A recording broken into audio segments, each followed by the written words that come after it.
Hey, it's time to solder. Follow me. All right, here's everything we're going to need for soldering. We're going to need lead solder, tin and lead solder. Now, you can use lead-free, but I would suggest using the tin and lead solder for this application. Soldering gun.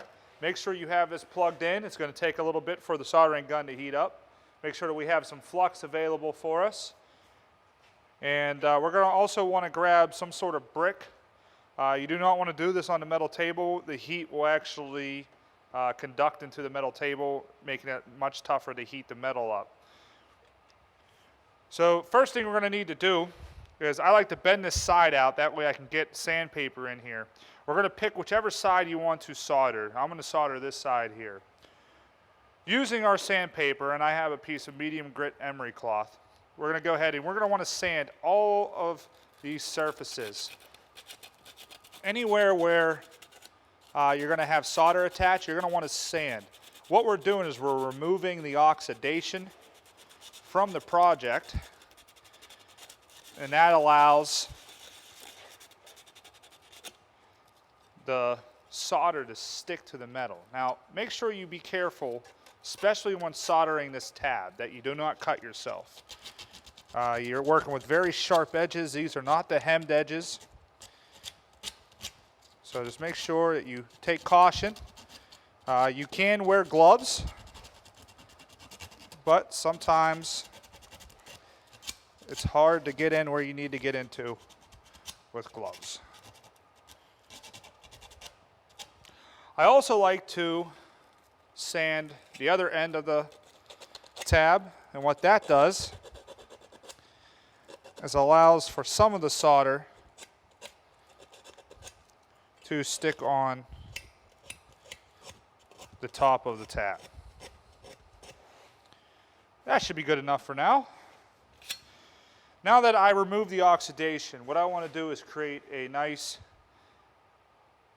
little application of flux. Now, someone really loaded this flux pen up, but we'll go ahead and you don't need a ton of this, just enough to really get the point across here.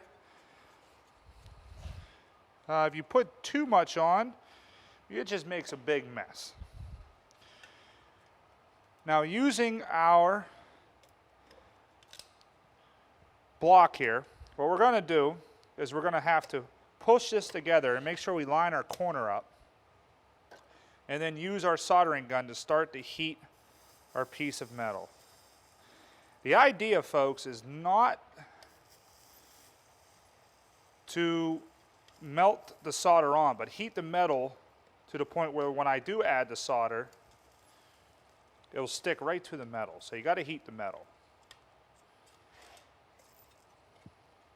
I'm just going to hold that there for a moment, let it all heat up. All right, now that we're heated. All right, so what I'm going to do is I'm going to go ahead and I'm going to take a little bit of solder and I'm going to add it to my torch. Well, I'm going to take a little bit of solder and I'm going to add it to my solder gun like so. Using that, I am now going to apply it to my metal box.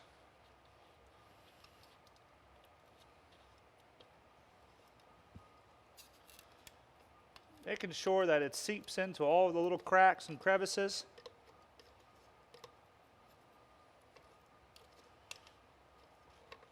You can really use the gun to really do a good job here and kind of manipulate the solder in whichever direction you want it to go in.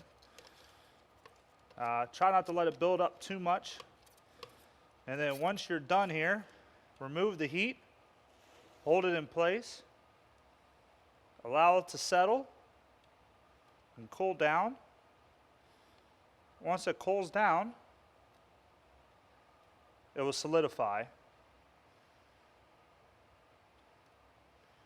and your box will be soldered together.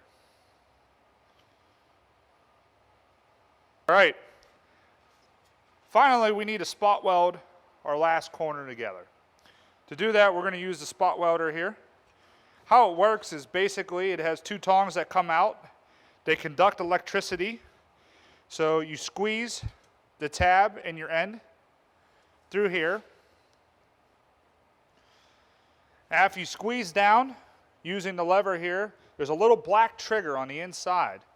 You just want to push it towards you. I usually push it twice. And what that will do is it burns together your piece of metal. You're more than welcome to do more than one. I usually like to do two.